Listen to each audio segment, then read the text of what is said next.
usar Natal, 14 horas e 12 minutos, horário local. Por favor, permaneçam sentados com os cintos afivelados até que os avisos da cinta estejam apagados e a aeronave esteja completamente estacionada. Passageiros em trânsito para Recife devem permanecer a bordo em seus assentos de origem.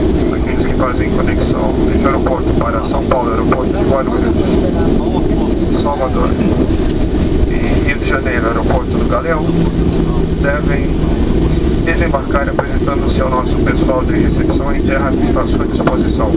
Lembre-se dos pertences trazidos a bordo. Comunicamos que o desembarque será efetuado pela porta dianteira. Informamos que não é permitido fumar nem utilizar telefones celulares no trajeto entre a aeronave e a sala de desembarque. Desejando revê-los em breve em outros voos a Gol, agradecemos a sua escolha. Pela atenção, obrigado e tenham todos uma boa tarde.